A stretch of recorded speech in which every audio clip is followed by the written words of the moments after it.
Alors Karl Popper mettait en garde contre deux problèmes, contre deux difficultés. La première, on en a déjà discuté la fois précédente, c'est le biais de confirmation d'hypothèse. C'est-à-dire que le clinicien chercheur, court toujours le risque de ne regarder dans le matériel clinique que ce qu'il a bien envie de voir, que ce qui vient confirmer son hypothèse. D'accord. Bon, ça c'est un premier point. Un second point contre quoi met en garde Popper, c'est le fait que le clinicien-chercheur puisse, plus ou moins volontairement, suggérer aux patients, donc suggérer au matériel clinique, aux personnes qui le rencontrent pour sa recherche, quels sont les bons discours à tenir, les bonnes attitudes à présenter, à manifester. Bref, qu'il suggère au patient ce qu'il doit faire pour venir confirmer son hypothèse. Ces problèmes-là étaient parfaitement connus dès les débuts de la psychanalyse. On peut retrouver par exemple sous la plume de Gustav Aschaffenburg, en 1906, la plupart des patients qui vont voir Freud savent déjà à l'avance où il veut en venir. En 1906, on est quand même plutôt dans les débuts de la psychanalyse. Et Freud était parfaitement au courant de ce reproche. En l'occurrence, Freud a déjà la réputation de tout expliquer, dit-on, par la vie sexuelle. Donc les personnes qui vont voir Freud sont parfaitement au courant de cette théorie du professeur Freud. En 1910, un autre psychiatre allemand, Alfred Hoche, écrivait que les médecins et les patients sont pareillement sous l'influence d'un cercle d'idées identiques. Les patients savent déjà très précisément ce qui est attendu d'eux. Voilà. Alors là, c'est une remarque épistémologique qui ne vaut pas seulement pour les psychanalystes, mais pour tous les thérapeutes au sens large. Bon, là en l'occurrence, il parle des médecins, mais ça vaudrait aujourd'hui aussi bien pour les thérapies cognitivo-comportementales. Hein. Cette idée-là, j'ai trouvé des citations datant de 1906 et 1910. En réalité, c'était déjà des remarques d'ordre épistémologique que le mathématicien, philosophe des sciences et psychologue Joseph Delboeuf avait déjà exprimées et qui étaient déjà connues de Freud. Bon, on le sait parce que Freud les cite et parce que vraisemblablement Joseph Delboeuf et Freud se sont rencontrés. L'idée derrière tout ça, c'est de dire qu'en fait le patient ne choisit jamais tout à fait par hasard son thérapeute. Que le fait qu'un patient aille choisir d'adresser sa détresse psychique, ses problématiques à un psychanalyste plutôt qu'à un médecin ou à un neurologue. Aujourd'hui, que quelqu'un décide de demander de l'aide à un coach en développement personnel, plutôt qu'à un psychanalyste ou à un chaman New Age. Toutes ces figures qui sont disponibles dans la société pour essayer de trouver de l'aide, eh bien, le choix du thérapeute est déjà quelque chose d'extrêmement significatif, présume déjà de tout l'imaginaire que se fait le patient à propos de ce qui va pouvoir l'aider ou pas. Pour déplier cette idée, ça veut dire aussi que vraisemblablement, les patients que reçoivent les psychiatres, le neurologue, le psychanalyste, le psychologue cognitif comportemental, le chaman, le coach en développement personnel, eh bien tous ces professionnels-là ne reçoivent pas exactement les mêmes patients. On peut continuer à déplier la chose en disant que finalement, on s'adresse à un psychanalyste comme à un psychanalyste. On le met à cette place-là. Les choses qu'on va lui dire sont des choses qu'on s'imagine qui doivent être dites à un psychanalyste. De la même façon que quand je vais voir mon médecin traitant, je ne lui parle pas comme à un psychanalyste. Quand je vais voir mon médecin traitant, je lui parle comme à un médecin traitant et je vais lui expliquer que j'ai mal au dos et ces choses-là. Donc finalement, le discours est toujours adapté à l'interlocuteur, à l'acteur social repéré comme soignant, comme thérapeute. Il y a toujours une forme de cohérence qui se déduit assez naturellement du choix du thérapeute. J'aimerais ouvrir une brève parenthèse au sujet d'une idée que je trouve assez importante et que j'appellerais le problème de la recevabilité sociale des plaintes. Pour la présenter rapidement, cette idée, elle consiste à dire que dans une société, dans un groupe donné, il y a des plaintes, des détresses morales et des détresses psychiques, des mal-être psychiques qui sont recevables, qui sont audibles par une société, et d'autres qui ne le sont pas. Alors, cette idée, elle m'est venue à la lecture d'un travail d'anthropologie de Anne Lovell aux États-Unis, en février 2006, pendant l'ouragan Katrina.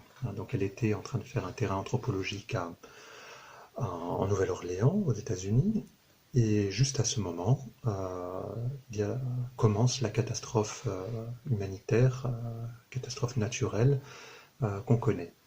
Et donc elle a étudié cette société américaine pendant cette catastrophe. Et ce qu'elle a montré, c'est que, alors je résume beaucoup son étude qui est passionnante à plus d'un titre, mais ce qu'elle a montré, c'est que la réponse qui a été apportée par les pouvoirs publics a consisté à envoyer sur place un très grand nombre de travailleurs sociaux, de psychologues, de psychiatres, pour venir en soutien à cette population traumatisée. Donc là, le traumatisme, pour le résumer un peu, était double. C'était le traumatisme d'avoir perdu son monde, perdu sa maison, perdu ses proches. Voilà. Et le second traumatisme a concerné ceux qui ont été enfermés dans le dôme pendant quelques jours et qui ont vécu une sorte d'enfer fait de rumeurs, entre autres rumeurs de viol, de cannibalisme, donc une expérience très traumatisante. Donc la société américaine a cru nécessaire d'envoyer dans l'urgence un très grand nombre de travailleurs sociaux pour venir en aide aux populations traumatisées. Et la grille de lecture qu'avaient ces travailleurs sociaux, c'était de se dire que vraisemblablement les gens qui ont souffert dans cette catastrophe devaient présenter les signes du PTSD, du Post-Traumatic Stress Disorder. Et effectivement, les gens ont présenté ces signes-là. Donc, bon, selon tous les critères du DSM, un grand nombre de victimes de la catastrophe ont présenté tous les signes attendus du PTSD. Et l'idée, c'est que pour que leur détresse psychique soit audible et soit reconnue, y compris par donc la réponse sanitaire qui a été apportée, eh bien, il fallait présenter les bons signes de souffrance, en l'occurrence les signes du PTSD. Ce qu'a montré Anne Lovell, c'est que les personnes qui étaient déjà en précarité psychique avant la catastrophe, et notamment les patients psychiatriques, ceux-là se sont retrouvés moins bien pris en charge après la catastrophe qu'avant. Pour dire rapidement, on pouvait rencontrer dans les rues un certain nombre de ceux qui étaient des patients psychiatriques avant le passage de l'ouragan Katrina, qui déambulaient et qui n'étaient pas pris en charge. Et l'analyse que fait Anne Lovell, c'est de dire qu'ils n'étaient pas pris en charge parce qu'ils ne présentaient pas les bons signes que la société attendait comme des signes recevables de la détresse psychique à ce moment-là. Je le redis mieux, pour être bien pris en charge, il fallait ressembler à la définition du post-traumatic stress disorder. Les personnes qui étaient folles, psychotiques, délirantes, finalement, sont passées entre les gouttes parce que les travailleurs sociaux avaient une grille de lecture qui ne permettait pas qui n'était pas suffisamment sensible aux détresses, qui ne ressemblaient pas suffisamment au PTSD.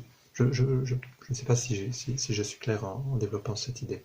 D'une certaine façon, si j'ai choisi d'ouvrir ces parenthèses au sujet de la recevabilité sociale des souffrances de l'âme, c'est que aujourd'hui, nous sommes le 6 avril, aujourd'hui, nous vivons dans une situation de crise sanitaire, de catastrophe humanitaire, euh, une catastrophe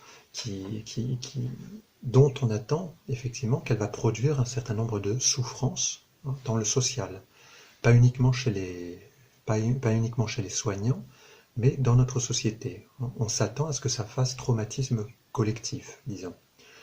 Et on a vu que très rapidement, des dispositifs ont été mis en place, hein, alors principalement sous la forme des plateformes d'écoute, de soutien psychologique par téléphone, par visioconférence. Mais une réponse sociale a vite été élaborée, pensée, et il faudra, à mon avis, toujours soupçonner euh, que certaines certaines expressions de la détresse psychique vont être recevables, tandis que d'autres risquent de ne pas l'être. Un peu comme en février 2006 aux États-Unis après Katrina, il y a fort à parier que les personnes qui ressembleront effectivement à la définition du DSM du syndrome d'état de stress post-traumatique, cela devrait être plutôt bien pris en charge, j'imagine. En revanche, quelqu'un qui exprimera son mal-être, sa détresse, sa souffrance ou son traumatisme sur un mode trop original, trop singulier, est-ce que les professionnels de santé, est-ce que les psychologues, est-ce que les psychiatres, les travailleurs sociaux, au sens très large, hein, est-ce qu'ils vont reconnaître qu'il y a là la manifestation d'une sorte de conséquence, ou en tout cas d'élaboration singulière de l'événement traumatique? Voilà, je mets la question en suspens, l'avenir nous le dira, et je pose ça un peu comme une sorte de mise en garde. Voilà. Attention à ne pas passer à côté de de certaines difficultés subjectives pour les uns et les autres. Je ferme la parenthèse pour revenir à notre question de l'idée que les patients pourraient être tentés de ressembler aux présupposés théoriques qu'ils prêtent aux thérapeutes, ou à l'idée que le thérapeute pourrait suggérer à son patient les manières de venir confirmer ces présupposés théoriques. Pour continuer de travailler cette question, je crois utile de s'arrêter un instant sur une façon de faire de Freud. Alors, on trouve une petite vignette clinique qui nous montre comment Freud travaille en séance et comment il aborde ce qu'il va appeler les dénégations. Il raconte qu'il a un patient, un psychanalysant, vraisemblablement allongé sur le divan, et qui lui raconte un rêve. Et dans ce rêve, il y a une femme. À ce stade-là du récit, on n'a pas idée de ce à quoi pense Freud, en fait. Il est peut-être en train de penser à la liste des courses, à autre chose. Bon, on ne sait pas trop ce qui se passe dans la tête de Freud à ce moment-là. Le patient raconte un rêve, il y a une femme, et là le patient tient à préciser, à l'adresse de Freud, il lui dit « Je sais ce que vous allez penser. Vous allez penser que cette femme, c'est ma mère. Vous allez penser que cette femme représente ma mère. Mais je vous assure que non. » Comment est-ce que Freud aborde ça? Freud conclut, lui répond « Donc, c'est bien de votre mère qu'il s'agit. » Qu'est-ce qui s'est passé au juste? Est-ce que Freud pensait réellement qu'il s'agissait de sa mère? Ça, on n'en sait rien. C'est peut-être le cas, peut-être qu'effectivement Freud avait ça à l'esprit, mais peut-être pas. Peut-être qu'il pensait à toute autre chose, aucune idée. Par contre, la seule chose dont on soit sûr, c'est-à-dire qui constitue un fait dans le cadre de ce dispositif particulier qui est la situation psychanalytique, ce qui constitue un fait au regard du psychanalyste, c'est que le patient a pris la peine de mentionner à Freud « Vous allez penser que c'est ma mère ». Freud, qu'est-ce qu'il peut en conclure immédiatement? Il peut en conclure que, quelles que soient les raisons que donne le patient. En l'occurrence, il projette sur lui cette pensée. Voilà, il fait ce qu'on appelle en littérature une prétérition. Il dit « je ne vais pas vous parler de ma mère », mais bon, en l'occurrence, il en parle. La conclusion raisonnable qu'il est possible d'en tirer, c'est que quand même, au moment où ce patient fait le récit de son rêve, eh bien, il pense à sa mère. Il a effectivement pensé à sa mère en supposant que c'était Freud qui y avait pensé. Mais dans cette séquence, on voit bien que Freud, à aucun moment, n'a suggéré au patient que la femme en question était sa mère. Il ne le suggère pas. C'est le patient qui suppose que Freud va le lui dire. Il y a comme un jeu, en fait, de supposition entre le patient et l'analyste, qui fait que le patient trouve là prétexte à exprimer quelque chose qui lui traverse l'esprit à ce moment-là. À ce moment-là, du récit du rêve, au moment où il fait le récit de ce rêve, il pense effectivement à sa mère. Il pense que Freud va penser à sa mère. Bon, en l'occurrence, il a réussi quand même à penser à sa mère. Une petite parenthèse quand même qu'il est toujours bon de rappeler. Souvent, on présente Freud comme quelqu'un qui interprète les rêves. Ça n'est pas vrai. À bien lire Freud, Freud n'interprète pas les rêves. Freud, le matériel sur lequel il travaille, et sur lequel travaillent les psychanalystes après lui, ça n'est jamais que le récit d'un rêve.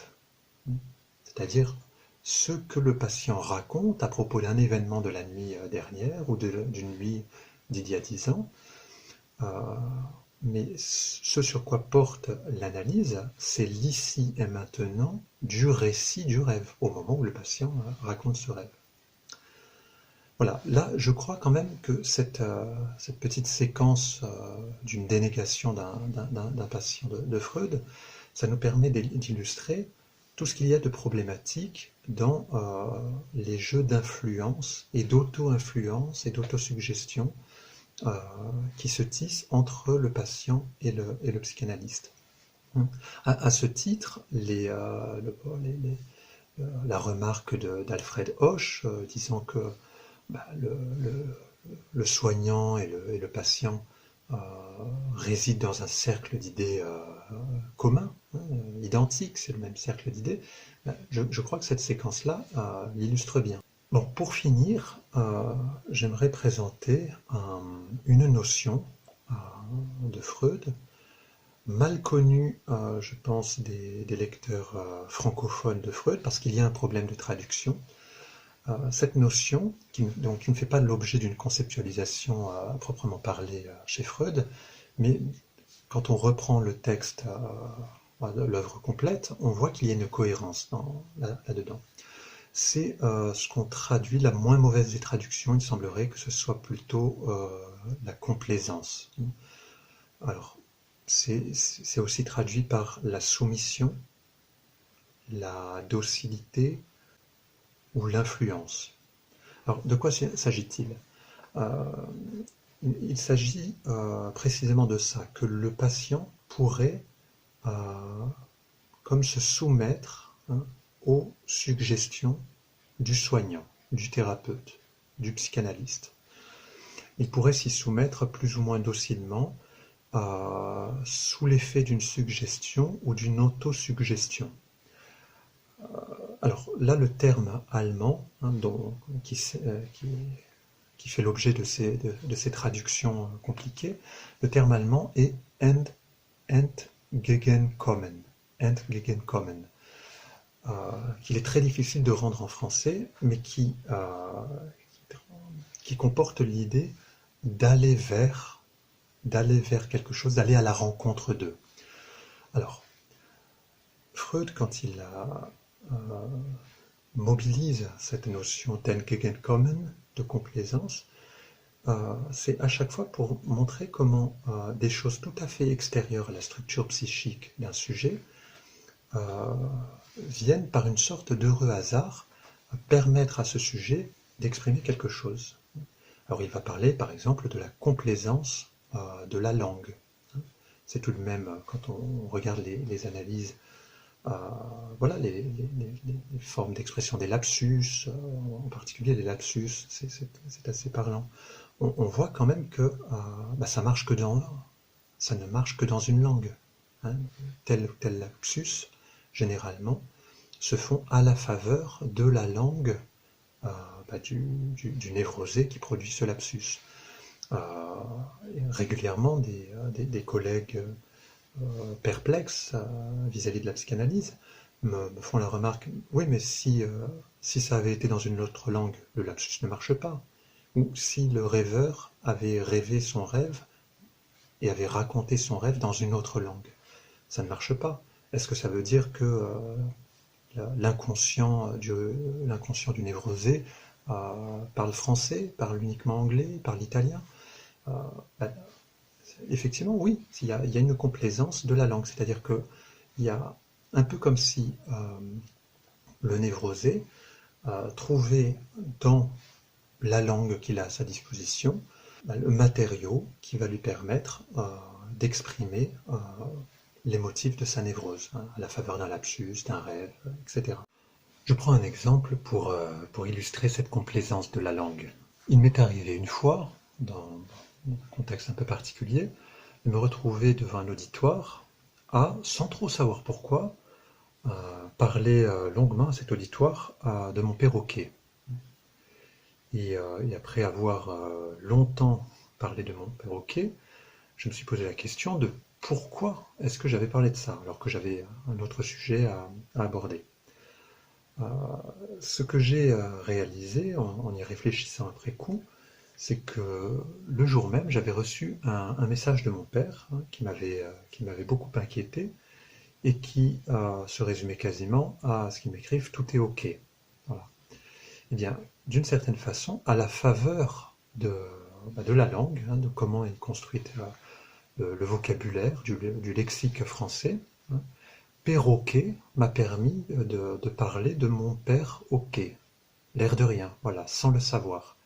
Alors, quand même, cette remarque, elle se vérifierait à chaque fois qu'on commence à analyser un lapsus, un acte manqué, un double sens, en fait. Voilà, dès qu'on se confronte à l'infini des interprétations possibles, il me semble qu'on prend assez rapidement, on est assez rapidement gagné par une sorte de vertige.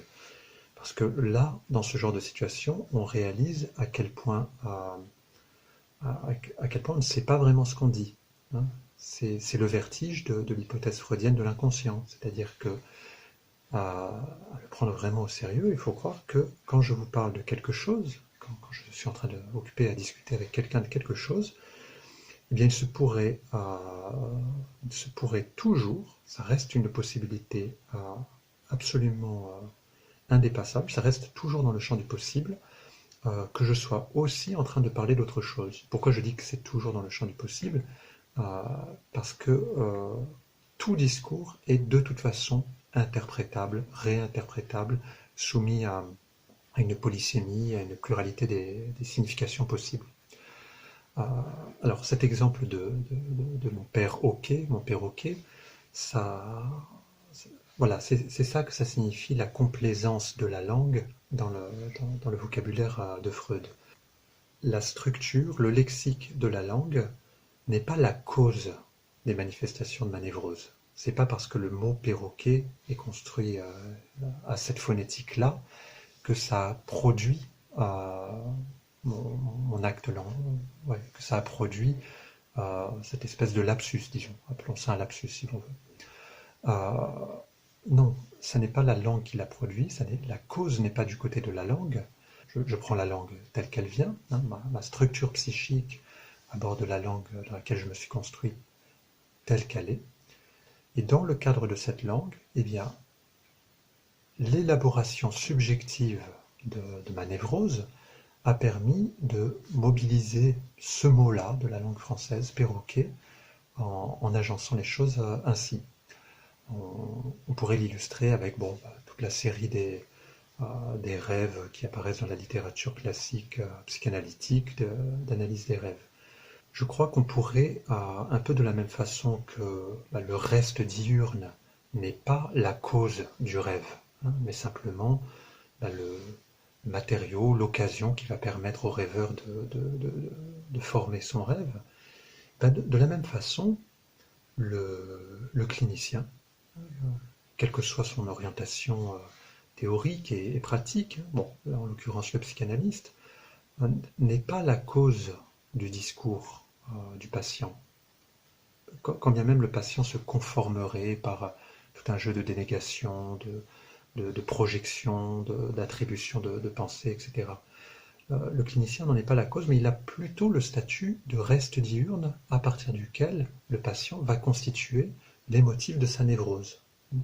De la même façon que le reste diurne sert de matériaux, de matière première pour constituer le rêve, il se pourrait que la personne du clinicien ait ce même statut-là, d'occasion, de matériaux à partir duquel le patient va pouvoir constituer les motifs de son discours. Voilà. Nous sommes partis de l'accusation de suggestion vers un complexe peu connu, peu discuté à ma connaissance. Moi, c'est surtout sous la plume de Roland Gori que je l'ai découvert. Voilà, de la suggestion du clinicien-chercheur à la complaisance et à ce jeu complexe d'une rencontre entre un clinicien-chercheur et un patient et un psychanalysant. Voilà. On poursuit la prochaine fois.